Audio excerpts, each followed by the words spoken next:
30장 9절부터 11절입니다. 오늘 하나님 말씀은 이사야 30장 9절로 11절입니다. 우리 한 목소리로 읽겠습니다. 대저인은 패역한 백성이요 거짓말하는 자식들이요 여호와의 법을 듣기 싫어하는 자식들이라. 그들이 선견자들에게 이르기를 선견하지 말라, 선지자들에게 이르기를 우리에게 바른 것을 보이지 말라, 우리에게 부드러운 말을 하라, 거짓된 것을 보이라. 너희는 바른 길을 버리며 첩경에서 돌이키라. 이스라엘의 거룩하신 이를 우리 앞에서 떠나시게 하라 하는도다. 아멘. 오늘은 거짓된 예배 14번째 시간입니다.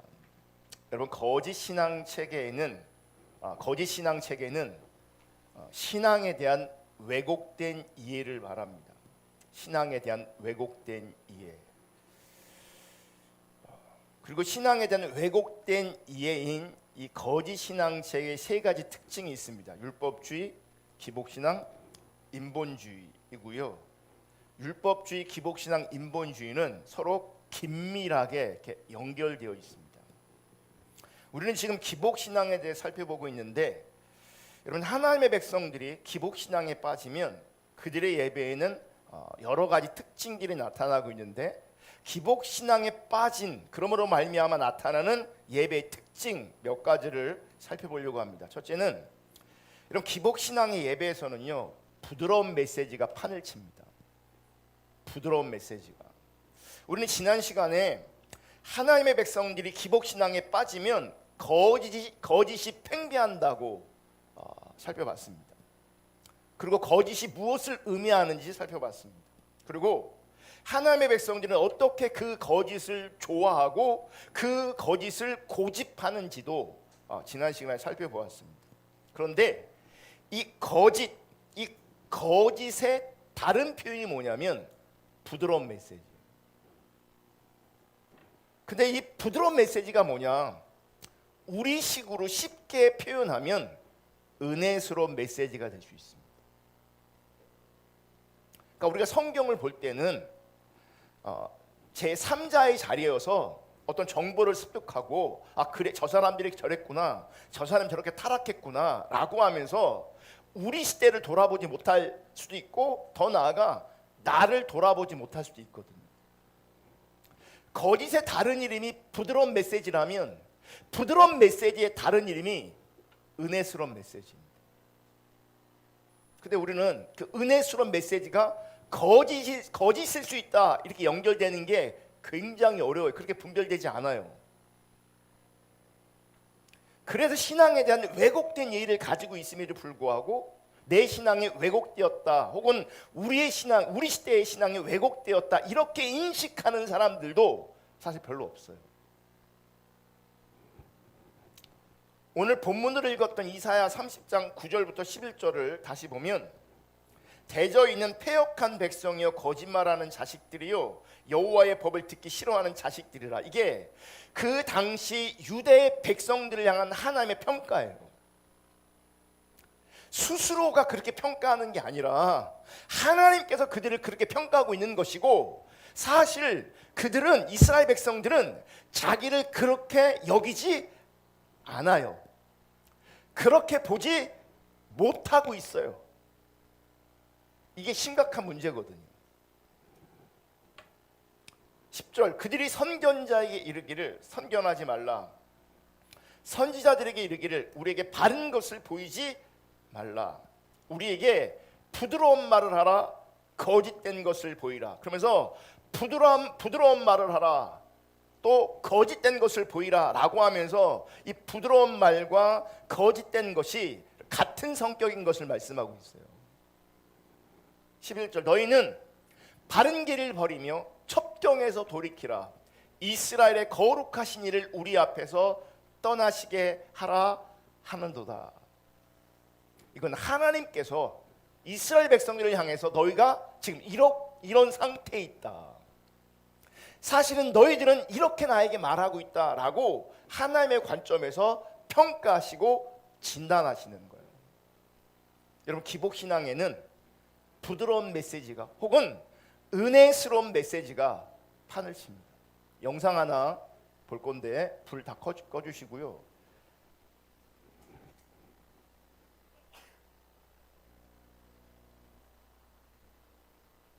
여러분도 설교해보지 않아요? 요즘에 딱딱하고 힘든 설교 안 들으려고 하는 거 잘 알잖아요. 그러다가 보니 구수한 예화나 간증 같은 거 섞어가지고 한 30분 다 메꾸고 말지 않아요. 그리고 심한 사람들은 성경 본문 읽어놓고도 성경 본문 탑질 안 하고 넘어가잖아요. 그래서 많이 울고 많이 웃기고 많이 울리면은 그것이 성령 감동하시는 은혜 있는 설교라고 착각하잖아요. 그 결과 사람들이 변화되는 걸 보았으니까 교회를 다니는 열심은 좀 뜨거워졌을지 모르지만은 그 인격과 삶의 변화가 일어나는 거 보았느냐고 말이에요. 설교가 중요하지만은 설교 하나만 가지고 안 된다는 것을 알고 예수님처럼 정말로 말씀 앞에서 함께 옷을 벗는 일에 자기 목숨을 걸고 목회하는 사람이 몇 명이나 되느냐고 말이에요. 사람을 만들어 놓지 아니하니까 외적으로 볼 때는 성장했는지 모르지만은 그러나 이 무리들은 세상에 나가면 세상과 동화되어 버립니다. 오늘날 한국교회 현실 아닙니까? 예배 볼 때 군중하고 밖에 나가서 세상을 사는 사람하고 여러분 다르다는 거 잘 알잖아요.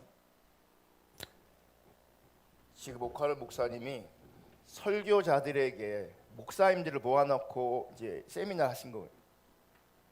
정확하게 지금 뭘 비판하고 계시냐면 부드러운 메시지를 비판하고 있는 겁니다. 근데 이 부드러운 메시지가 현실에서 인식되는가, 설교자들에게 또 그 설교를 듣고 있는 사람들에게 인식되는가. 사람들은 웃고 울고 감동되어지는 그런 부드러운 메시지, 은혜스러운 메시지를 원한다고요. 근데 그게 신앙에 대한 왜곡, 기복 신앙에서 그런 거짓된 메시지, 부드러운 메시지가 팽배하다고요. 로이드 존슨 목사님께서 이렇게 말씀하셨습니다. 부흥이라는 책에서 부드러운 메시지는 사람을 세우지 못합니다. 하나님의 백성들의 신앙이 타락하면 그들의 삶에서 하나님은 그들의 목적을 위한 수단으로 전락합니다. 그들은 하나님의 길에 대해서는 관심조차 없습니다. 그들은 오직 자기들의 목적과 목표를 성취하는 데 관심이 있습니다. 그래서 그들은 그것들을 성취시켜줄 축복의 메시지만을 원합니다. 그리고 하나님의 종들은 그들의 환심을 사기 위해 그들의 영적인 상태와 상관없이 그들이 원하는 축복의 메시지, 성경적인 용어로 거짓, 다시 말하면 부드러운 메시지를 전합니다. 그러나 부드러운 메시지는 사람들을 하나님께로 돌이키지 못합니다. 그것은 하나님의 백성들을 진정한 믿음으로 세우지 못합니다. 그럼 신앙이 타락하면 하나님이 목적되지 않고 수단으로 전락해버리고 이제 전면에 서는 게 뭐겠습니까? 자기예요. 자기 목적, 자기 목표, 자기 채움이에요. 그러니까 신앙생활을 하더라도 설교를 듣더라도 다른 게 아니에요. 자기가 채워지고 자기가 만족하는 신앙생활을 하기를 원하는 거죠. 설교자들은, 리더들은 거기에 비율을 맞추는 거죠.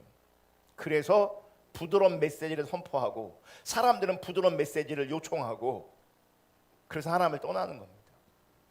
하나님께 돌이켜지지 않는 겁니다.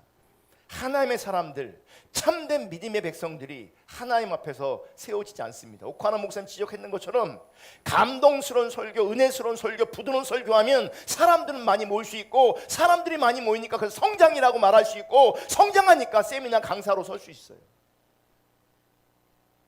근데 하나님 관점에서는 패역한 백성일 수 있어요.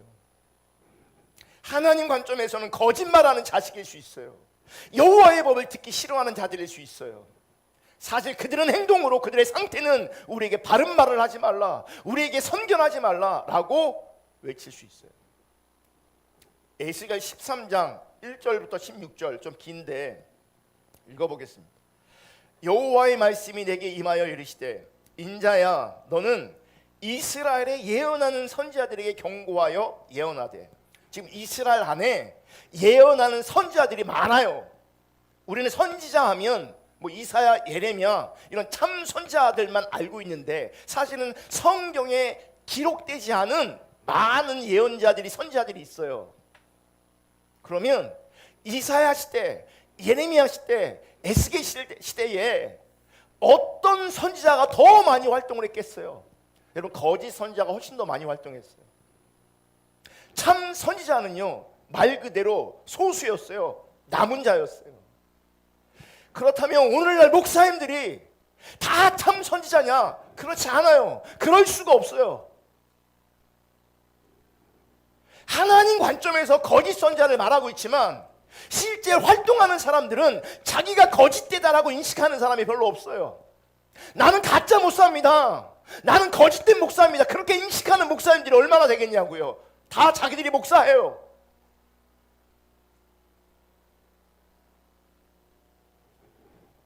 그래서 그 이스라엘의 예언자들, 선지자들에게 경고하면서 에스겔을 통해 지금 예언하시는 거예요. 그러면서 인자야 너는 이스라엘에 예언하는 선지자들에게 경고하여 예언하되 자기 마음대로 예언하는 자에게 말하기를 너희는 여호와의 말씀을 들으라. 이분들이 뭘로 예언합니까? 자기 마음대로 예언하고 있어요. 얘기는 뭐냐면 사기쳤다는 얘기가 아니에요. 하나님과 상관없이 예언했다는 얘기예요. 3절 주 여호와의 말씀에 본 것이 없이 자기 심령을 따라 예언하는 어리석은 선지자들에게 화가 있을진저. 본 것이 없어요. 그러니까 하나님께 들은 것, 하나님께 본 것이 없어요. 다 자기가 들은 것이고 자기가 본 거예요. 없는 걸 꾸며낸 게 아니라고요. 자기 나름대로는 그래서 진정성이 있을 수 있어요. 자기가 들었으니까, 자기가 봤으니까. 근데 자기가 만들어낸 거예요. 자기 심령에서 자기 심령을 따라 그렇게 하는 거예요. 4절 이스라엘아 너의 선지자들은 황무지에 있는 여호 같으니라. 너희 선지자들이 성 무너진 곳에 올라가지도 아니하였으며 이스라엘 족속을 위하여 여호와의 날에 전쟁에서 견디게 하려고 성벽을 수축하지도 아니하였느니라. 이 5절은 또 살펴볼 건데 이들이 하나님 관점에서 사역하지 않았다는 거예요. 6절 여호와께서 말씀하셨다고 하는 자들이 허탄한 것과 거짓된 점괘를 보며 사람들에게 그 말이 확실히 이루어지길 바라게 하거니와 그들은 여호와가 보낸 자가 아니라. 하나님께서 말씀하셨다고 하면서 그들이 설교합니다. 그들이 메시지를 전합니다. 그런데 허탄한 것입니다. 거짓된 것입니다. 그러면서 그들은 하나님께서 반드시 이루실 것이라고 확신을 줍니다. 근데 하나님 말해요. 그들은 여호와가 보낸 자가 아니라고. 7절 너희가 말하기를 여호와의 말씀이라 하여도 내가 말한 것이 아닌즉 어찌 허탄한 묵시를 보며 거짓된 점괘를 말한 것이 아니냐. 본인들은 여호와의 말씀이라고 외치고 있지만 내가 외치게 한 것이 아니다. 내 말이 아니다라고 말하고 있어요. 8절 그러므로 주 여호와께서 이같이 말씀하셨느니라. 너희가 허탄한 것을 말하며 거짓된 것을 보았은즉 내가 너희를 치리라. 주 여호와의 말씀이니라. 9절 그 선자들이 허탄한 묵시를 보며 거짓 것을 점쳤으니 내 손이 그들을 쳐서 내 백성의 공회에 들어가지 못하게 하며 이스라엘 족속의 호족에도 기록되지 못하게 하며 이스라엘 땅에도 들어가지 못하게 하리니 너희가 나를 여호와인 줄 알리라. 이렇게 칠 것은 그들이 내 백성을 유혹하여 평강이 없으나 평강이 있다 함이라. 이게 거짓이잖아요. 평강이 없는데, 하나님의 통치가 없는데 평강이 있다고 말하는 거죠. 실제 샬롬이 없는데, 실제 평강이 없는데 하나님과 상관없는 다른 평강을 추구하는 거예요. 어떤 사람이 담을 쌓을 때에 그들이 회치를 하는도다. 그러므로 너는 회치라는 자에게 이르기를 그것이 무너지리라. 폭우가 내리며 큰 우박덩이가 떨어지며 폭풍이 몰아치리니 그 담이 무너진즉 어떤 사람이 너에게 말하기를 그것에 칠한 회가 어디 있느냐 하지 아니하겠느냐. 그러므로 나 주 여호와가 말하노라. 내가 분노하여 폭풍을 퍼붓고 내가 진노하여 폭우를 내리고 분노하여 큰 우박덩이로 무너뜨리리라. 회칠한 담을 내가 이렇게 허물어서 땅에 넘어뜨리고 그 기초를 드러낼 것이라. 담이 무너진즉 너희가 그 가운데서 망하리니 나를 여호와인 줄 알리라.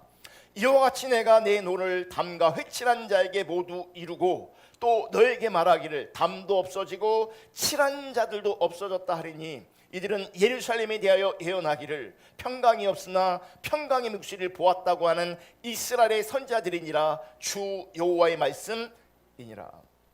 여러분 에스겔 선지자는 누구냐면 예루살렘과 유다가 최종적으로 완전히 멸망하기 전 11년 전에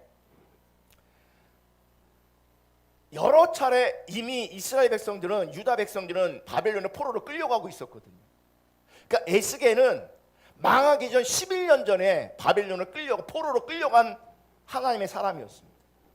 그러니까 시기적으로 보면 예레미야 선지자와 같은 시대에 활동했던 사람이에요.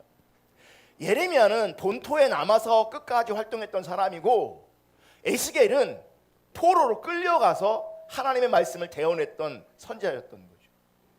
그러니까 조금 전에 읽었던 말씀은요, 지금 거짓 선지자들, 하나님께서 책망하고 계시는 거짓 선지자들 누구냐면 예레미야에서 나오는 그 평강의 메시지를 전했던, 거짓 메시지를 전했던, 부드러운 메시지를 전했던 그 선지자들과 같은 선지자인 거예요.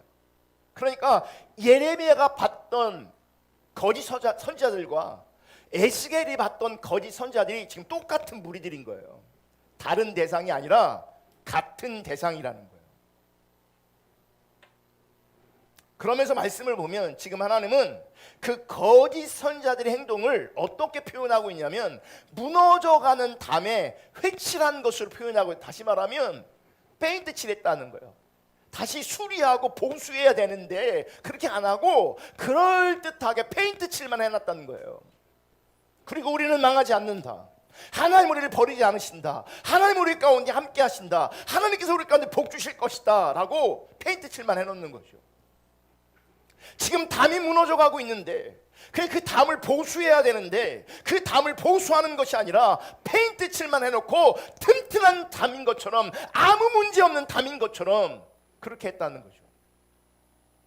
그래서 하나님은 그 부드러운 메시지, 그 은혜스러운 메시지, 그 거짓 메시지를 전하는 그 행위를 하나님의 백성들을 유혹했다라고 표현하고 있어요. 에스겔 13장 10절, 이렇게 칠 것은 그들이 내 백성을 유혹하여. 그런데 보세요, 이 우리 시대도 마찬가지예요. 어떤 목사들이 성도들을 막 유혹하려고 이렇게 하겠어요? 그들도 거짓 신앙이 왜곡돼 있고 백성들도 신앙이 왜곡돼 있고, 그래서 하나님께서 원하시는 신앙, 참된 신앙이 아니라 잘못된 신앙으로 갈 수밖에 없는 거예요. 그리고 무너지는 삶이 보이지 않는 거죠. 심각하게 보이지 않는 거죠. 그래서 그들을 유혹하는 거예요. 이렇게 칠 것은 그들이 내 백성을 유혹하여 평강이 없으나 평강이 있다 함이라. 어떤 사람이 담을 쌓을 때에 그들이 회치를 하는도다. 여러분, 이런 행위들의 심각성은 어디에 있냐면 폭우가 내리고 폭풍이 불 때 전혀 그들의 신앙이 도움되지 않는다는 거죠. 이 말은 부드러운 메시지가, 은혜스러운 메시지가 하나님께서 하나님의 백성들에게 하나님의 심판을 보내실 때에 전혀 도움되지 않는단 말이죠. 왜냐하면 그들은 심판의 대상으로 있기 때문에 그래요. 여러분, 하나님 오실 때에 어떤 사람에게는 심판으로 오지만 하나님이 오실 때 어떤 사람에게는 구원으로 와요. 예수가 기준이에요.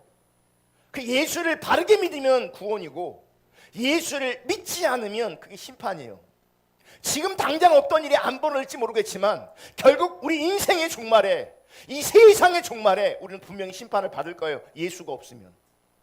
그래서 가짜 신앙은 아무리 화려하게 보이고 아무리 튼튼하게 보이고 아무리 무너지지 않을 것처럼 보여도 실제 폭우가, 비바람이 불면, 바람이 불면 무너지게 돼 있다고요.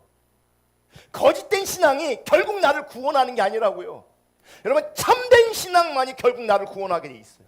거짓된 신앙은 그때에, 정말 중요한 그때에, 심판의 때에 아무런 효력을 발휘할 수가 없어요.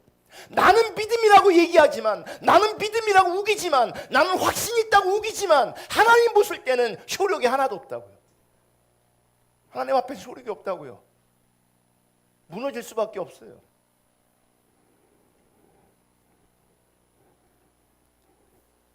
부드러운 메시지가, 은혜스러운 메시지가 하나님의 백성들을 하나님 안에서 전혀 올바로 세우지 않았기 때문에 다가오는 하나님의 심판을 막을 수 없다는 거죠.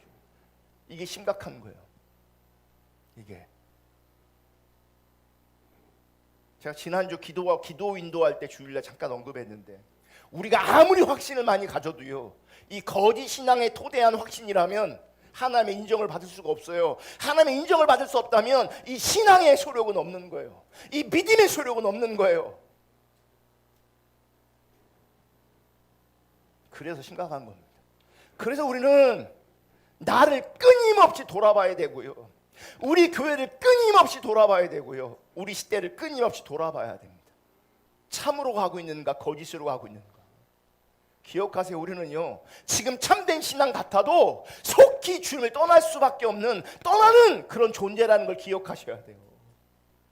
우리가 깨어있지 않으면, 정말 하나님 찾지 않으면, 참 신앙을 끝까지 신실하게 추구하지 않으면 우리는 속히 나도 모르는 사이에 떠나는 존재라고요. 주님을 떠나서 내가 추구하는 걸 가만히 보면 은혜스러운 메시지를 추구하고 있을 거예요. 나를 채우는 메시지를 추구하고 있을 거예요. 내가 주님을 따라가는 게 아니라, 주님을 왜 나를 조종하는 게 아니라, 내가 희생하고 내가 순종하는 게 아니라, 내가 좋은 거, 내가 복받는 거, 내가 잘 되는 거를 추구하고 있을 거라고요. 그런 메시지를 원하고 있을 거라고요. 그게 망하는 길이라고요. 그래서 하나님은 에스겔의 말씀을 보면 그 부드러운 메시지를 전한 선자들에게 엄중한 심판을 경고하고 계시는 거예요. 부드러운 메시지가 뭐라고요? 은혜스러운 메시지라고요. 하나님과 상관없는 은혜스러운 메시지를 전하는 선자들에게, 예언자들에게 엄중한 심판을 경고하고 있다. 또 이 부드러운 메시지의 심각성은요, 사람들의 영혼을 삼킨다는 데 있어요. 사람들의 영혼을 죽여버리는 거예요. 에스겔 22장 25절 31절, 그 가운데에서 선지자들의 반역함이 우는 사자가 음식물을 움킨 같았도다. 그들이 사람의 영혼을 삼켰으며. 근데 가보니 성경을 보고 그 문화 속에 한번 들어가 보세요. 그들은 지금 종교의식하고 있는 거예요. 우리는 종교라고 말하지만 실제 그들은 신앙생활로 인식하고 있는 거죠. 그런데 사실은 리더들은 우는 사자가 되어서 그들이 음식물을 삼키는 것처럼 사람들의 영혼을 삼켜버린다고요. 죽여버린다고요. 27절 좀 길어갖고 제가 건너뛸게요. 그 가운데에 그 고관들은 음식물을 삼키는 일이 같아서 불의한 이익을 얻으려고 피를 흘려 영혼을 멸하거늘, 영혼을 죽여버리는 거예요. 그걸 까보면요, 다 자기들의 이익이 있어요. 자기들의 이익을 추구하는 거예요. 주님의 뜻을 추구하는 게 아니라 자기의 이익을 추구해요. 다 작은 자부터 큰 자까지. 특별히 힘 있는 자들은 없는 자들, 백성들을 이용해서 자기의 이익을 구해요. 그러면서 백성들의 영혼을 삼켜버리고 백성들의 영혼을 죽여버리는 거예요. 그래서 성경은 부드러운 메시지를 전하고 있는, 은혜스러운 메시지를 전하고 있는 그 선자들을 우는 사자와 삼키는 이로 비유하고 있어요. 현장에선 그들이 거룩함으로 등장할지 모르겠지만, 인자함으로 등장할지 모르겠지만, 사실 그들은 거룩으로 포장되어 있고 인자함으로 포장되었을지 몰라도, 종교로 포장되었을지 몰라도, 거룩으로 포장되었을지 몰라도, 사실은 그들 앞에서 그 영혼들은 죽임당하고 있는 거예요. 그들은 영혼들을 삼키고 있는 거예요. 그들이 삼킨 것은 다른 것이 아니라 사람들의 영혼이에요. 사람들의 영혼이에요. 여러분, 신약에도 비슷한 예가 나옵니다. 마태복음 23장 15절 다 같이 읽어볼게요. 시작. 화 있을진저 외식하는 서기관들과 바리새인들이여, 너희는 교인한 사람을 얻기 위하여 바다와 육지를 두루 다니다가 생기면 너희보다 배나 더 지옥 자식이 되게 하는도다. 똑같은 맥락입니다. 교인 하나 얻기 위해서 바다와 육지를 두루 다닙니다. 얼마나 열정인지 모릅니다. 얼마나 큰 열심이 있는지 모릅니다. 그런데 너희보다 배나 더 지옥 자식이 되게 하는도다. 영혼을 삼켜버리는 거죠. 여러분, 교회 다닌다고 구원이 보장되는 게 아니에요. 종교 행위를 하고 있다고 해서 구원이 보장되지 않아요. 우리는 우리 인생의 끝 이후에 하나님 나라가 있음을 믿으면 그게 우리 신앙입니다. 아멘. 아니, 사실 우리 그 믿음이 없다면 우리가 뭐하러 이렇게 모여 있냐고요. 하나님 나라를 믿지 않는다면 왜 이루고 있냐고요. 여러분, 안 믿는다면 이루지 마세요. 하나님 나라를 믿지 않는다면 여기 안 오셔도 돼요. 우리의 가장 기본적인 믿음 안에는 죽음 이후에 하나님 나라를 믿어요. 한 번 살고 끝나는 존재가 아니라는 걸 우리가 분명히 믿어요. 여름이 끝이 아니라 겨울이 온다는 걸 안다는 거죠. 찬양의 어떤 찬양의 가사 중에 있어요. 여름이 귀하고 아름다운 것은 가을이 있기 때문이래. 여름 때문에 가을이 더 소중해지는 거예요. 봄이 더 소중하고 아름다운 이유는 겨울 때문이래요. 겨울 때문에 봄이 더 소중하고 아름다운 거래요. 우리는 지금 가을을 위해서 여름을 살고 있는 거고요, 봄을 위해서 겨울을 살고 있는 거예요. 아멘. 아멘. 우리 영혼의 가을과 우리 영혼의 봄이 있다는 걸 우리가 믿는 거잖아요.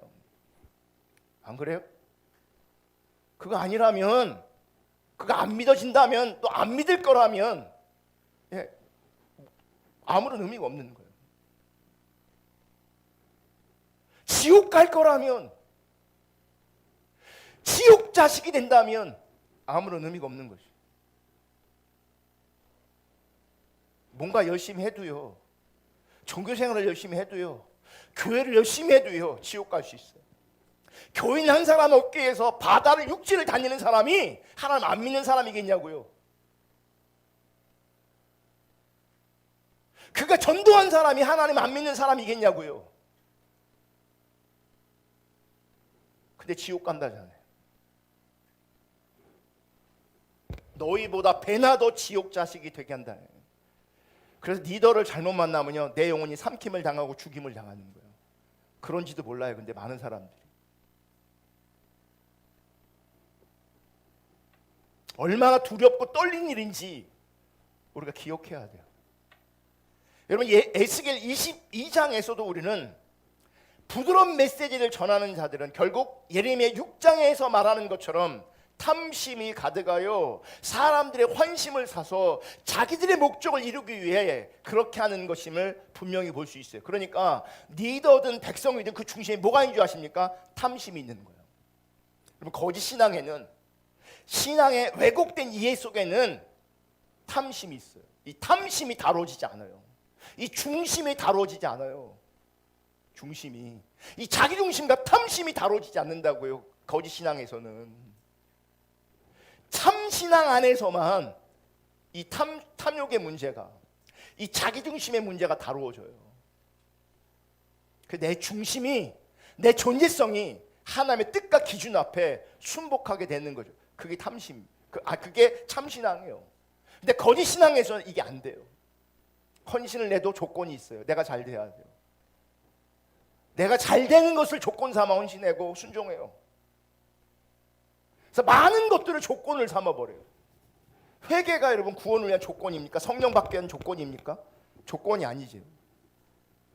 조건이 아니에요. 회개는 관계거든요. 주님께 돌아가는 거예요. 조건으로 인식하면 막 생각해요. 뭘 내가 회개 안 했을까? 뭘 안 했을까? 뭘 안 했을까? 따져요. 그래서 내가 그걸 고백하면 회개한다고 회개했다고 생각해요. 그걸 회개라고 생각해요. 성령 충만 받으려면 회개해야 된다고. 그걸 또 따져. 회개해야 되죠. 당연히. 하지만 죄의 목욕을 나열하는 것이, 그런 죄의 목욕을 나열하면서 슬픈 마음을 가지는 것이, 슬픈 감정을 가지는 것이 회개가 아니잖아요. 회개는 하나님께 돌아가는 거거든요. 하나님께 돌이키는 거거든요. 조건이 아니라 관계성 안에서 이해를 해야 되는데, 거짓 신앙, 신앙에 대한 왜곡된 이해를 통해서 조건이 돼요. 다 순종도 조건이 돼. 순종해야 복 받는다고. 조건이, 순종은 관계인데, 회개도 관계인데.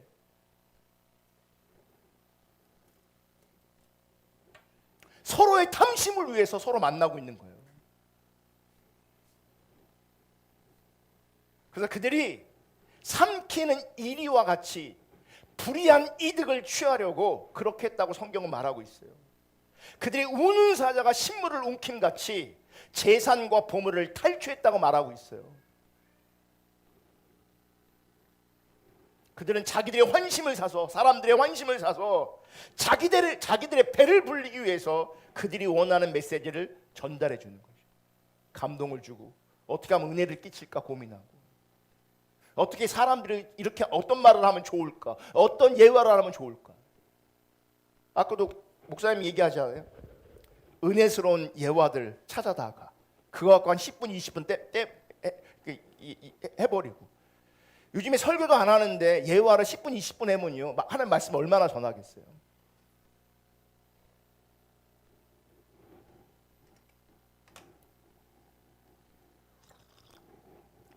근데 그 예화도 안 맞는 예화도 엄청 많아요. 그 사람들 분별이 안 되니까 안 맞는 예화를 들으면서도 아멘 아멘 그러고 있어요. 자극이 되니까.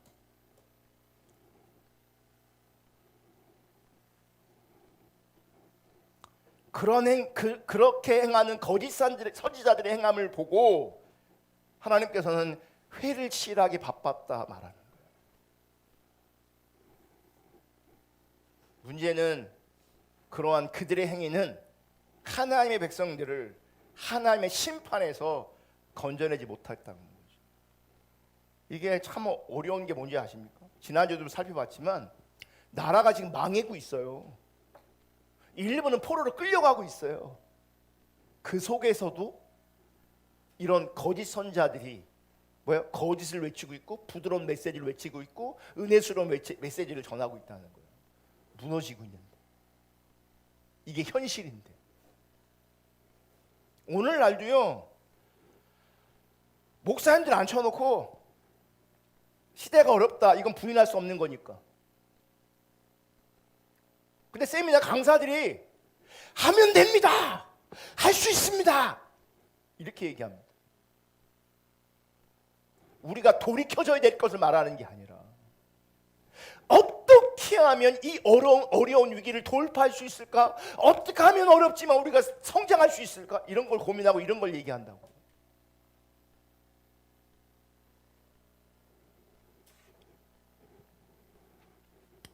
칠해주는 것, 자기를 돌아보지 못하게 하는 것, 그게 여러분 하나님의 백성들의 영혼을 삼키는 겁니다.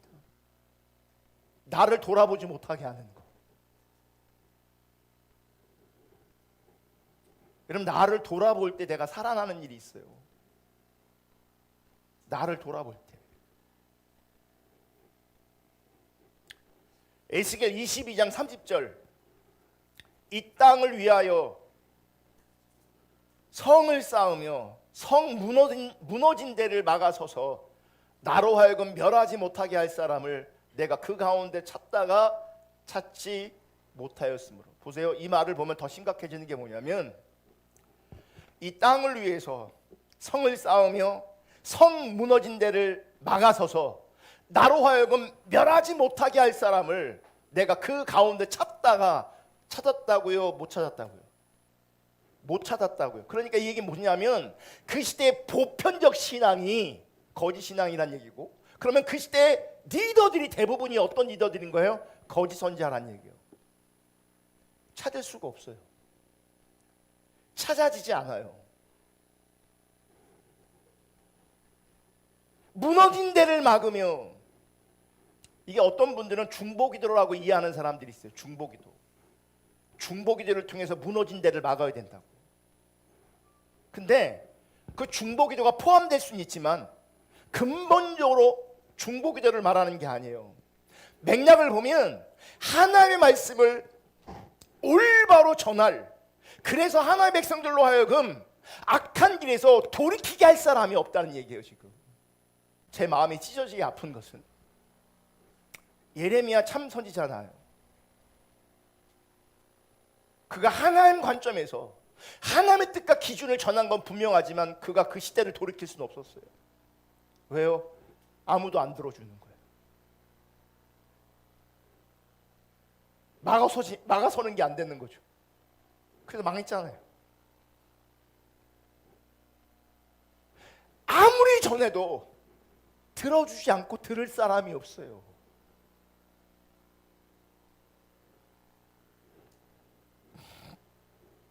지금 그 시대에 하나님의 말씀을 바르게 전하는 선지자가 거의 없다는 거죠. 그러니까 돌이켜지지 않는 거예요.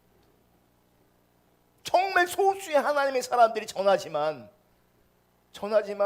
그들의 힘은 너무나 미약한 거예요. 아무도 안 들어줘요. 그러니까 돌이켜지지 않아요. 하나님의 뜻은 하나님의 말씀이 전해져서 하나님의 백성들이 돌아오는 건데 돌이켜지는 것입니다. 예레미야 23장 16절부터 쭉 보시면 하나님의 뜻이 22절에 나옵니다. 22절. 그들이 만일 나의 회의에 참여하였더라면 내 백성에게 내 말을 들려서 그들을 악한 길과 악한 행에서 돌이키게 하였으리라. 근데 그들은 그렇게 하지 않았다는 거죠. 하나님과 바른 관계 가운데 있지 않았기 때문에 자기들이 하고 싶은 얘기만 하는 거예요. 거기에 종교성이 깃들어지니까 이거를 하나님이 뭔가를 말씀하셨고 보여주셨다고 뻥치면서 자기가 만들어냈으면서 사람들은 거기에 환호하는 거죠. 뭐 봤다 들었다라고 말하니까. 여러분 우리 시대에 이런 사람 조심해야 돼요. 내가 기도했더니 하나님이 이렇게 말씀하시더라. 이런 사람 조심해야 돼요. 거짓 선지자 다 그렇게 했어요. 다 따져봐야 돼요. 하나님 말씀에 근거하고 있고 정말 참신앙에 근거하고 있는가 분명히 따져봐야 돼요. 그게 분별되지 않으면서 하나님 이렇게 말씀하시더라 기도했더니 그 진짜 위험한 인간인 거예요. 직통계시.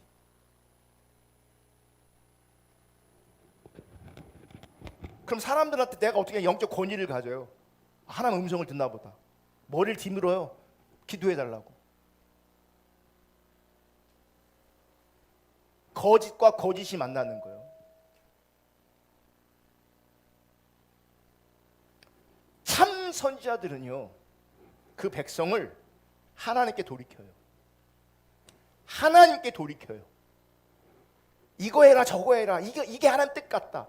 꼭 이런 거예요. 짬뽕이 짜장면이야 이런 것만 분별해요. 정말 하나가 하는 게 하나도 중요하지 않은데 이럴 수도 있고 저럴 수도 있는 거지. 꼭 이래야만 된다고 주장하잖아요. 하나님 그렇게 말씀하셨다고. 여러분 하나님 앞에 너무나 다양한 이 다양성이 있어요. 다양한 선택지가 있거든요. 본질에서는 일치하지만 선택지에서는요 사람마다 다 다를 수 있어요. 하나님 인도하심이 다 달라요. 내가 하나님의 음성을 들었대. 넌 이렇게 해야 된대. 거짓일 수 있는 가능성이 굉장히 농후한 거예요. 그래서 제가 그렇게 목회하지 않는 거예요. 그렇게 하고 싶어도 내가 왜 그렇게 못하겠어요? 그렇게 하면요 사람들이 내 손 안에 놓을 수 있어요. 얼마든지 할 수 있어요. 하나님 말씀하셨다고. 그렇게 안 하는 거예요. 그게 하나님의 길이 아니에요. 하나님의 음성은 하나님의 말씀은 우리를 하나님 그분께로 돌이키는 거예요. 악한 길에서 악한 행위에서 돌이키게 하는 거예요. 두 번째 기복신앙에 기초한 예배에서는 부드러운 메시지가 판을 칠 뿐만 아니라 그 부드러운 메시지는 하나님의 백성을 흩어지게 만듭니다. 오늘날 여러분 적지 않은 많은 목회자들은 하나님의 말씀을 올바로 전하면 성도들이 교회를 떠날까 봐 두려워합니다. 제 멘토 같은 분이 있었거든요. 신학생 때. 그분 밑에서 찬양을 예배 사역을 배우고 그분 밑에서 말씀 사역에 대한 이런 부분 조금 이제 배운 것 같아요. 왜냐하면 보면서 배우잖아요. 보면서 닮아가잖아요.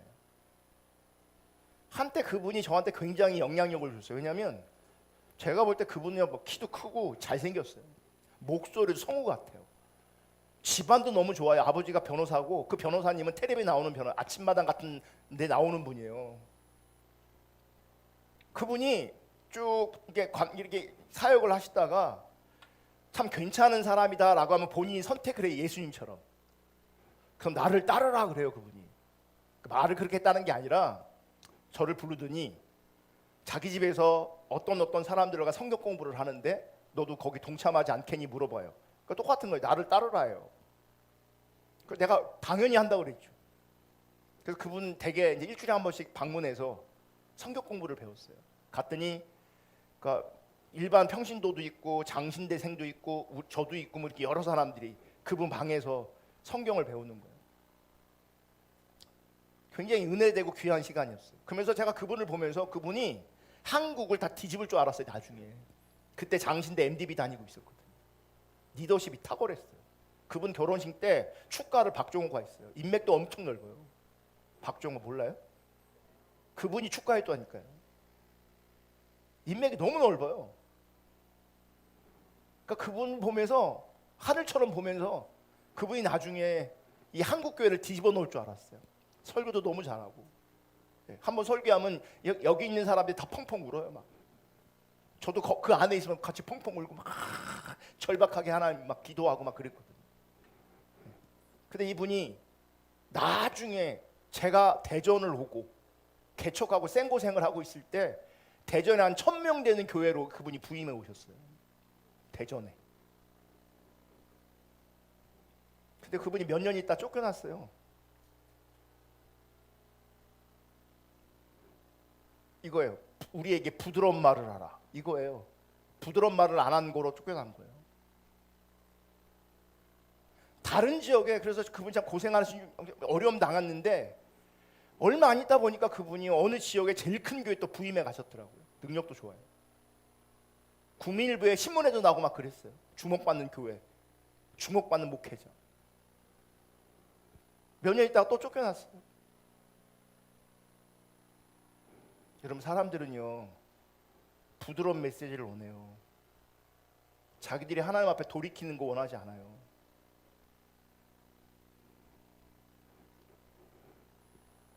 그래서 많은 사람들이 많은 목회자가 하나님의 말씀을 올바로 전하면 성도들이 교회를 떠날까 봐 아니 내가 쫓겨날까 봐 그렇게 하지 못합니다. 제가 이번에 교단에서 주최하는 평생교육 목회자 재교육 프로그램에 참여했는데 우리 교단에서 역사적인 교회가 있어요.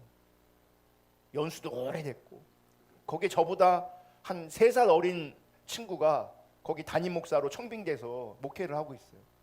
저는 그 사람을 알죠. 큰 교회 목회하니까. 그분은 날 모르죠. 근데 어떻게 친구를 통해서 같이 이제 만나게 됐고 잠깐 교제할 수 있는 시간이 주어졌어요. 그분이 이 고민을 하는 거예요. 이 고민을. 성경대로 하면 부딪히는 거죠. 성경대로 하면 갈등이 생기는 거죠. 내가 살려면 어떻게 해야 돼요? 그냥 묻어가야 되는 거죠. 부드럽게 넘어가야 되는 거예요. 제가 그랬어요. 관전하는 입장에서는 본인을 위해서는 부드럽게 넘어가는 게 맞을지 모르겠지만 관전하는 입장에서는 객관적으로 볼 때는 많이 아쉽다. 그 교회가 상징하는 상징성이 있는데 많은 목회자들이 고민하고 있어요. 성도들도 고민하겠죠. 똑같이 올바른 말씀을 전하면 사람들이 떠날까 봐 고민하고 쫓겨날까 봐 고민하고. 제가 그래서 그분한테 그랬어요. 힘들고 어렵지만 개척교회 훨씬 마음 편하고 속 편한 것 같다고. 만약 저 같은 스타일이 기존에 있는 어떤 교회 청빙받아 간다 그러면 제가 얼마나 버틸 수 있을 것 같아요. 여러분 성도들이 아멘 아멘 좋아라 할 것 같습니까? 여러분도 안 좋아하잖아요. 맞으니까 그냥 들어줄 수밖에 없는 거지. 아무리 생각해도 맞으니까 듣는 거지 좋진 않잖아요.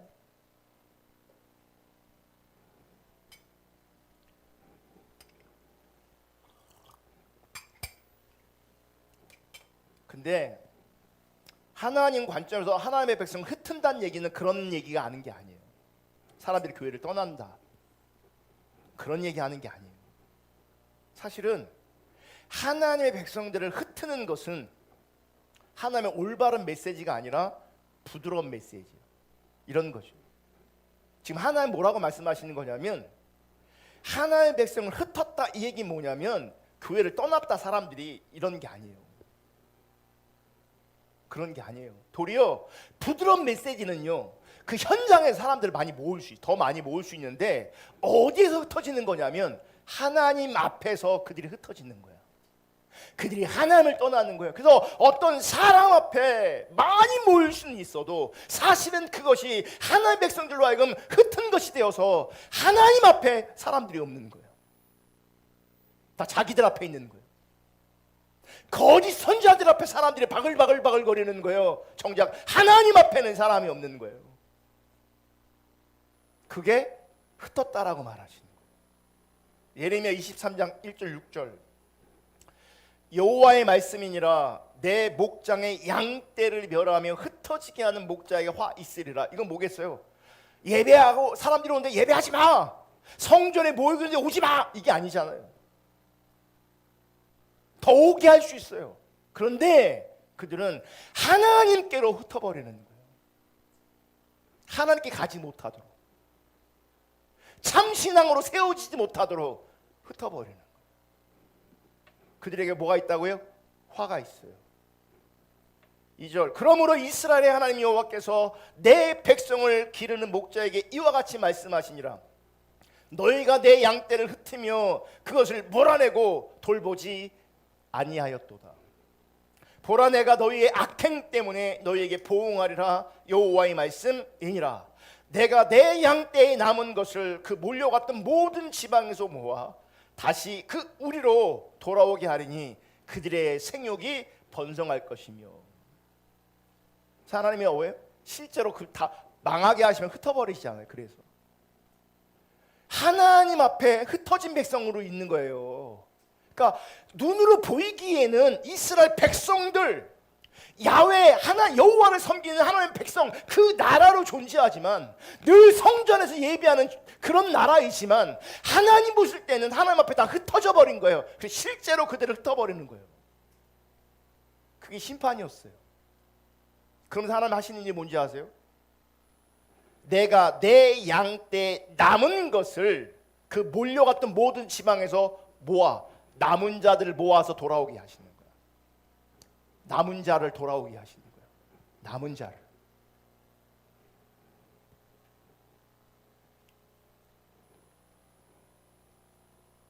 여러분 지금 읽은 말씀에서 하나님은 하나님의 양떼를 흩어지게 하는 목자들에 대한 심판을 말씀하고 있습니다. 여기서 말하는 하나님의 양떼를 흩어지게 하는 것은 하나님의 말씀을 정직하게 전해서 하나님의 백성들이 그 메시지가 부담스러워 흩어지는 것을 말하는 게 아닙니다. 예레미야 23장을 계속 읽어보면 분명하고 선명하게 알 수 있는 것이 있는데, 그것은 하나님의 양떼를 흩어지게 하는 것은 부드러운 메시지를 통해서 하나님의 백성들을 하나님에게서, 그리고 하나님의 유업에서, 하나님께서 주신 땅에서 흩어지게 하는 것이었어요. 거짓 신앙이, 부드러운 메시지가, 은혜스러운 메시지가 결국은 하나님의 백성들로 하여금 하나님을 떠나게 만들고 하나님 앞에서 흩어지게 만드는 거죠. 하나님의 유업에서 떠나게 만들어지는 거라고요.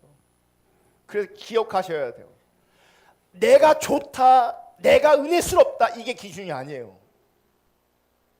어떤 목사님 말씀은 좋아, 그게 기준이 아니에요.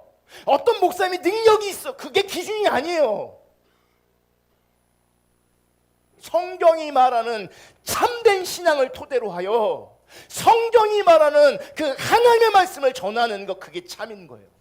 내가 은혜스러운 게 아니고, 내가 감동받는 게 아니고, 어떤 능력의 혜택을 누리는 것이 그게 신앙이 아니고, 성경이 말하는 진짜 그 신앙, 하나님의 뜻, 하나님의 기준을 전하는 거고, 그 기준 앞에 내가 순복하는 게 그게 참 신앙이라고.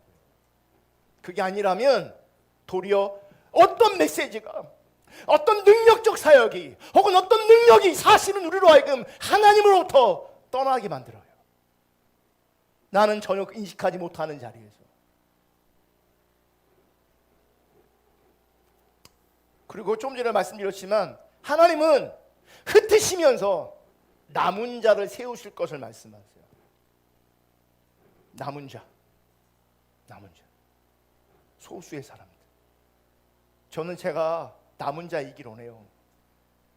정말 하나님 앞에 남은 자 되길 원해요. 우리가 남은 자라고 말하는 게 아니에요. 우리도 하나님 관점에서 보면 우리도 하나님께 돌이켜져야 돼요. 회개해야 돼요. 우리가 하나님을 찾아야 돼요. 저는 제가 하나님 앞에 남은 자이길 원하고 여러분들이 하나님 앞에 남은 자이기를 원해요. 그렇게 세워지고 빚어지길 원해요. 그러면 여러분들은 하나님의 말씀을 들어야 돼요. 힘들어도 어려워도 하나님의 말씀을 들어야 돼요. 그리고 말씀으로, 그 말씀 가운데, 그 하나님의 뜻과 기준 가운데로 내가 돌이켜져야 돼요. 그 일을 하나님이 하고 계신다고요. 누구를 통해서요? 남은 자들을 통해서. 실제로 하나님께서는 그 남은 자들을 포로에서 돌아오게 하십니다. 바벨론 포로에 돌아오게 하십니다. 그걸 말씀하세요. 예레미야 23장 3절.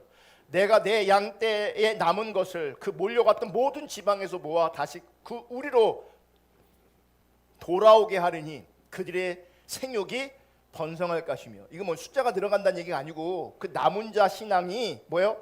확산되기를 원하시는 거죠. 그러면서 남은 자를 돌아오게 하시고 하나님의 백성들을 회복하시는 그 일 가운데 하나님께서 누구를 세우시냐면 참된 목자를 세우시는데, 그 참된 목자는 누구냐면 예수님이세요. 5절 정확하게 그 부분을 말씀하고 있어요. 예레미야 23장 5절.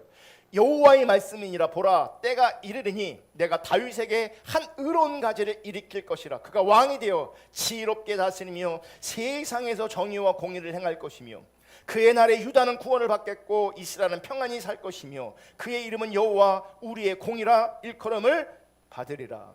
그러니까 예레미야에서 말씀하시는, 예언하는 예수님께서 우리의 메시아로, 구원자로, 그 남은 자의 왕으로 오실 거를 말씀하시는 거예요.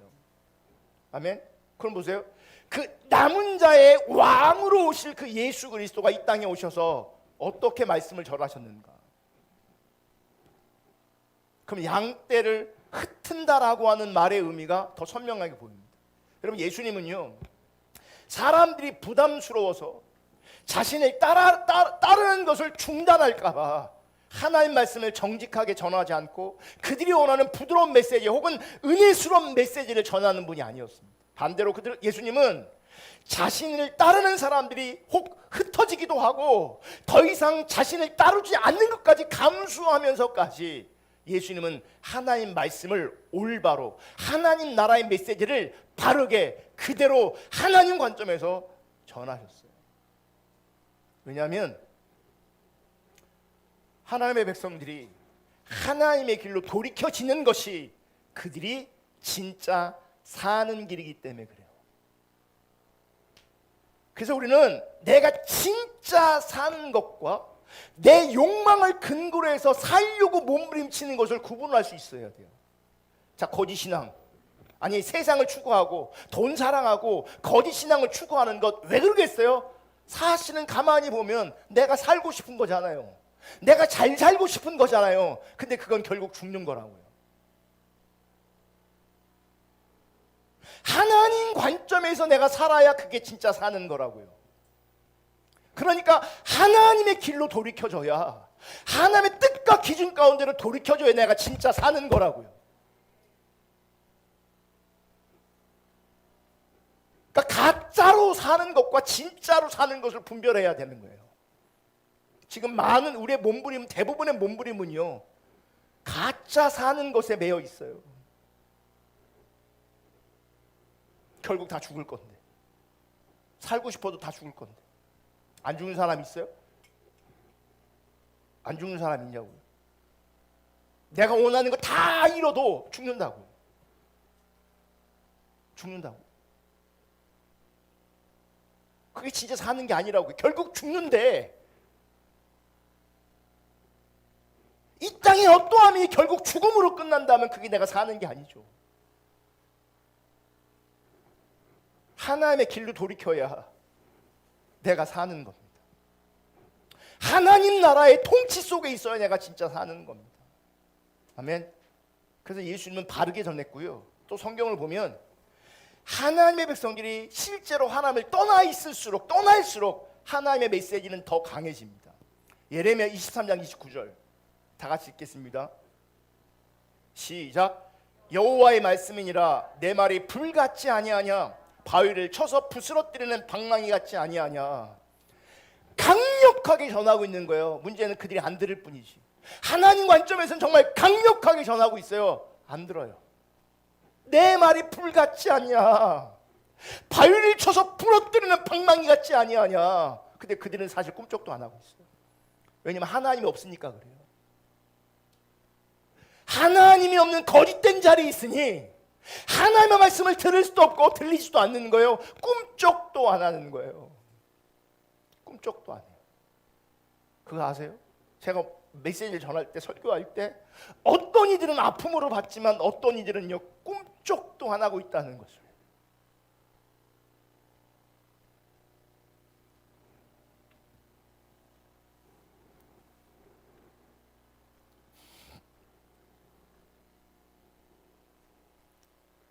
호세아 6장 5절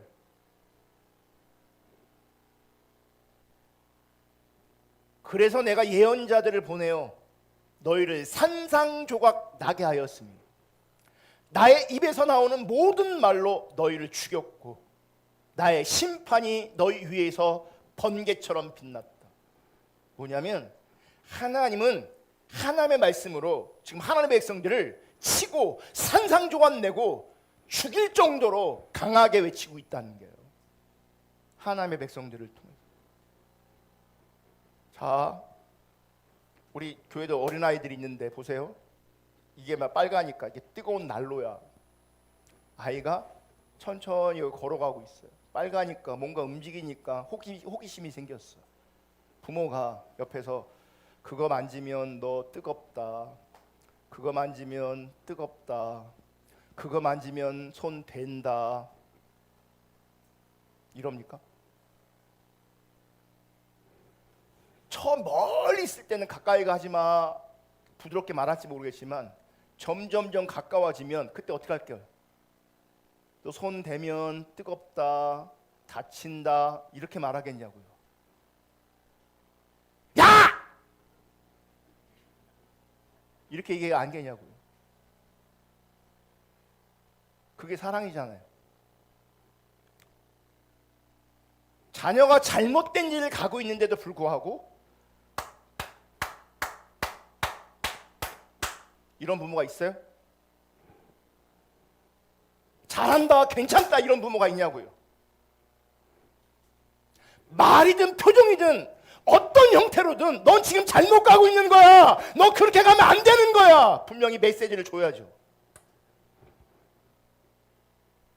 분명히 줘야 되는, 그게 사랑인 거잖아요.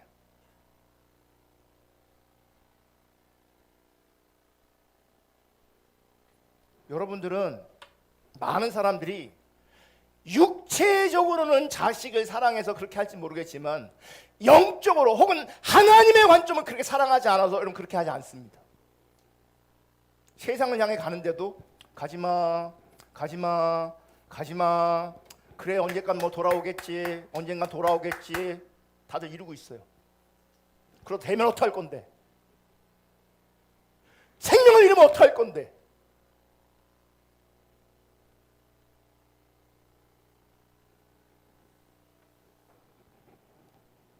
하나님은 사랑하시기 때문에 타락한 시대에 하나님의 백성들이 하나님을 떠난 그 시대에 강력하게 메시지 전하는 거예요. 불처럼 전하시고 내가 너희를 산상조각 냈다, 너희를 죽였다 이렇게 말씀하시는 거죠. 강하게 전하는 거예요. 자, 우리 시대가 여러분 부흥의 시대입니까? 아니면 하나님을 떠난 타락한 시대입니까? 우리 시대의 강단에서는 어떤 메시지가 선포되어져야 됩니까? 강력하게 하나님께 돌아올 걸 외쳐야 되는 겁니다. 은혜스러운 메시지가 아니라. 저도 은혜스러운 메시지를 전해서 좀 사람들을 많이 끌어모았으면 좋겠는데 애당초 하나님께서 그런 길로 인도하지 않으셔서, 여러분 안 믿을지 모르겠지만 제가 신학교 가서 이렇게 하나님께서 인도하시기 전에 내 모습을 보면요, 은혜스러운 메시지에 기질이 있었어요. 기질이 있었어요. 그 부드러운 메시지, 은혜스러운 메시지를 잘 준비했다면 우리 교회는 굉장히 커졌을 겁니다. 그럼 나도 고생 안 했을 것이고 우리 가족들도 고생 안 했을 것이고 편하게 쉽게 갔을 겁니다. 문제는 그게 진짜 내가 살 길이 아니라는 거죠. 그게 내가 진짜 사는 길이 아니라고요.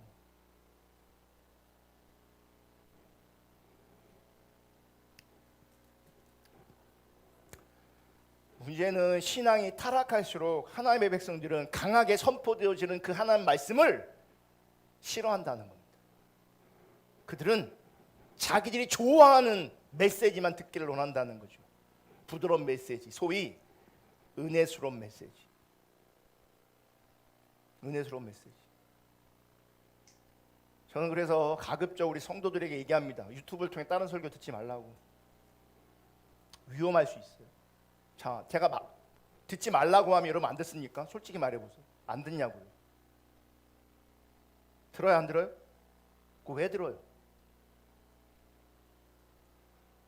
정말 하나님 말씀을 들어서 내가 하나님께 돌이키려고, 하나님의 길을 따라가려고 듣는 거냐고요.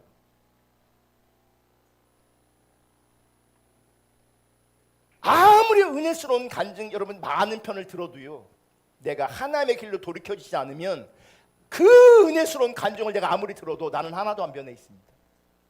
근데 우리는 내가 주님을 따라가고 내가 주님께 돌이키는 건 관심도 없고 그 은혜 받는 감정만을 추구하는 거죠. 뜨거운 감정, 그 감정이 나를 변화시키는 게 절대 아닌데 그 감정을 자꾸 회복하는 것, 그렇게 자극받는 것을 신앙생활이라고 생각하는 거예요. 그거 신앙생활 아니에요. 아니라고요. 제가 그래서 오늘날 우리 시대에 어떤 기도회가 있어요. 영상으로 전국 하는 21일 어떤 기도회가 있는데 제가 그거 선호하지 않아요. 그들이 잘못하고 틀렸다 이런 얘기하는 게 아니에요. 매일 그런 간증들을 매일매일 들어도 우리가 하나님의 길로 돌이키지 않으면 여러분 삶에 아무런 변화가 없어요.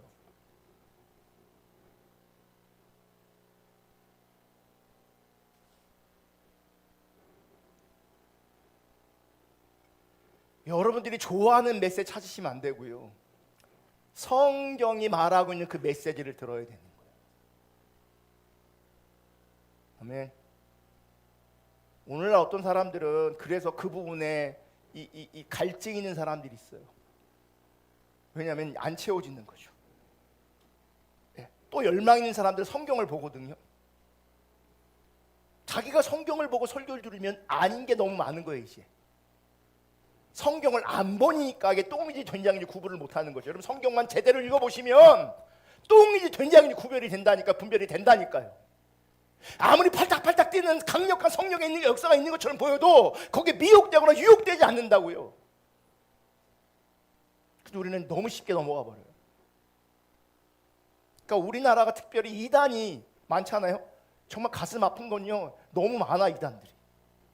지역에 있는 어떤 큰 건물들 자기들이 다 사버리고, 신천지 하나님의 교회가 다 사버려요. 교회는 망하는데 부도 나는데 그 부도 난 교회를 그 교회가 이단이 다 사버려요. 아세요? 자존심 안 상하냐고요. 우리 교단에 어떤 교회도 이단한테 팔아먹었어요. 빚이 너무 많아갖고 감당이 안 되니까. 대전에도 그런 게 여러 군데요. 왜 그들은 근데 이단으로 넘어가고 이단으로 넘어가는 사람 그렇게 많은가? 똥인지 된장인지 구별을 못하는 거예요. 넘어간 사람들만 문제인가? 넘어간 사람이나 안 넘어간 사람의 똑같은 자리에 있다면 다 분별을 못하는 거예요. 안 넘어갔다고 정당하고 안 넘어갔다고 정통이고 안 넘어갔다고 참신앙인가? 똑같이 하나님의 길을 모르는데.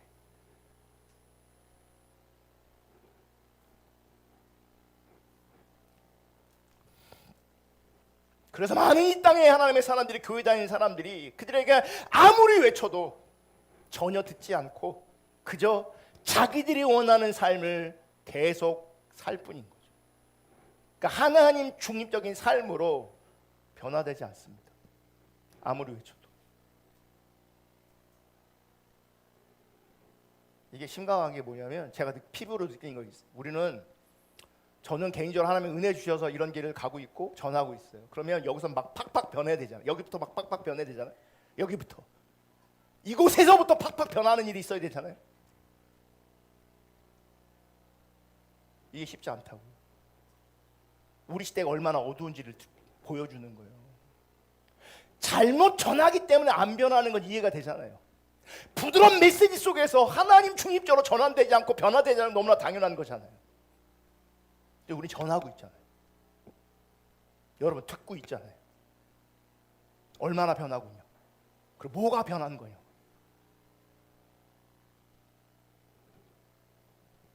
안 변하니까 결과가 뭔지 아십니까? 하나님의 심판입니다. 그래서 하나님께서 흩으신 겁니다. 그래서 심판하신 겁니다. 마지막으로 기복신앙의 예배에서 나타나는 특징, 사람을 두려워합니다. 사람을. 여러분 참된 신앙에서 아주 중요한 요소를 제가 참된 예배를 살펴보면서 하나님 경외하는 것에 살펴봤잖아요. 여러분 참된 신앙에서 핵심적인 요소 중에 하나가 뭐냐면 하나님 경외하는 겁니다. 하나님을 두려워하는 겁니다. 우리 시대에 정말 많은 사람들이 하나님 두려워하지 않습니다. 하나님 경외하지 않습니다. 이게 여러분 하나님 경외해야 합니다. 아멘. 그래서 회복되는 게 아니잖아요. 여러분 하나님 경외한다는 데가 그분을 그렇게 인식해야 되는 거예요. 하나님의 뜻과 기준이 나에게 무겁게 인식되어져야 되는 거예요. 그게 경외거든요. 근데 우리 시대에 하나님 경외하지 않아요. 그러니까 하나님을 경외하지 않는 나타나는 현상 중에 하나가 뭐냐면 자기 중심이, 자기 부인이 안 돼요. 안 돼요. 자기 부인이 안 되는 그 자리에서 영향력을 가지는 게 뭐냐면 이제 사람이에요. 사람. 근데 예수님은 사람의 평가를 소중히 여기지 않는다고 분명히 말씀하셨고, 사도 바울도 자기가 사람을 기쁘시게 하는 존재라면 내가 그리스도의 종이 아니다라고 분명히 말했어요. 근데 여러분 거짓 신앙으로 빠지잖아요. 자기 중심이 되고 사람 중심이 돼요. 그러니까 눈치를 그렇게 봐요. 자기 길을 가는 게 아니라 하나님께서 비추신 그분의 길을 가는 게 아니라 눈치를 봐요.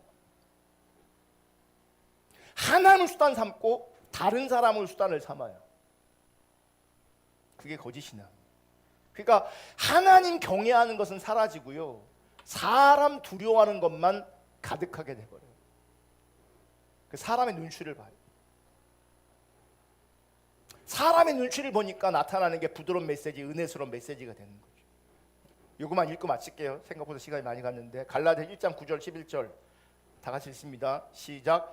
우리가 전에 말하였거니와 내가 지금 다시 말하노니 만일 누구든지 너희가 받은 것 외에 다른 복음을 전하면 저주를 받을지어다. 이제 내가 사람들에게 좋게 하랴 하나님께 좋게 하랴 사람들에게 기쁨을 구하랴 내가 지금까지 사람들의 기쁨을 구하였다면 그리스도의 종이 아니니라. 형제들아 내가 너희에게 알게 하노니 내가 전한 복음은 사람의 뜻을 따라 된 것이 아니니라. 지금 사도 바울은 온전히 하나님만 기쁘시게 했고요, 하나님만 기쁘시게 하려면 여러분 사람을 기쁘게 하려는 것이 내려져야 합니다. 사람을 기쁘게 한다는 것 중엔 나도 포함돼요. 나를 기쁘게 하는 거 내려놔야 되고요, 다른 사람을 기쁘는 게 내려놔야 되고요, 오로지 하나님을 기쁘시게 하는 그 자리로만 가야 돼요. 그게 남은 자예요. 그게 참 선지자들의 참 신앙의 특징이에요. 오직 하나님 앞에서 사는 거예요. 하나님 앞에서. 아멘. 하나님 앞에 사는데 핍박이 온다. 핍박 받아야 되는 거예요. 하나님 앞에 사는데 고난이 온다. 고난 부딪히는 거예요. 버티는 거예요. 하나님 앞에 사는 거예요. 환경과 처지와 사람이 아니라 정말 하나님 앞에 살아갈 수 있기를 예수님의 이름으로 축복합니다. 우리가 하나님의 평가를 소중히 여기고 사람을 기쁘시게 하는 것들이 내려질 때에 하나님의 말씀을 온전히 전할 뿐만 아니라 하나님의 말씀을 들을 수 있고 하나님의 말씀을 담아내고 하나님의 말씀을 따라갈 수 있게 되어지는 거예요. 그러니까 하나님이 뭘 원하시는가를 끊임없이 고민하고 찾고 하나님 말씀하시면 그 길을 뚜벅뚜벅 걸어가는 것이 참된 신앙이라고요. 근데 기복신앙은 사람들이 얼마나 좋아할까, 사람들이 얼마나 잘 받아들일까, 사람들한테 어필하려고 하고 자기 자신을 어필해 달라고, 나를 좋게 해달라고 그렇게 요구하고 있는 거죠. 그게 거짓 신앙 체계, 왜곡된 신앙의 이해 안에 있는 기복신앙의 모습인 것을 기억하셔야 돼요. 끊임없이 점검하셔야 돼요. 정말 나는 하나님을 기쁘시게 하는지 아니면 나를 기쁘게 하려고 하는 건지. 저도 하나님을 기쁘시게 하는 그 자리에서 하나님 말씀을, 복음을 가감없이 전하는 자리에 서야 되고, 여러분 그 하나님 말씀 앞에 우리는 그 하나님 말씀을 받고 담아내고 그 하나님 말씀대로 살려고 몸부림치는 그런 역사, 그런 은혜가 있기를, 그런 참된 신앙이시기를 주님의 이름으로 축복합니다. 마지막으로 거짓 신앙의 한 특징이 부드러운 메시지라고 그랬잖아요. 특별히 우리 이 공간에 있는 젊은 분들, 요즘 사람들은요 세상의 부드러운 소리를 듣는 것 같아요. 신앙 안에서의 부드러운 소리가 아니라 이제 노골적으로 세상의 부드러운 소리를 들으려고 해요. 그리고 그 소리만 들어요. 망합니다. 심판의 때에 그 부드러운 메시지는 거짓 신앙의 부드러운 메시지든지 세상의 부드러운 메시지든지 그 부드러운 메시지는 심판 때에 아무런 소용이 없습니다. 나를 살릴 수 없습니다. 다 무너집니다. 부드러운 메시지가 아니라 하나님의 뜻, 하나님의 기준, 그 온전한 하나님의 뜻과 기준을 알기 위해서 은혜를 구하고 늘 그렇게 주님을 찾고 기억하는 자리에 설 수 있기를 주님의 이름으로 축복합니다. 아멘. 우리 찬양하고 기도하겠습니다. 나 주님의 기쁨 되길 원하는 이 찬양하겠습니다. 107장인가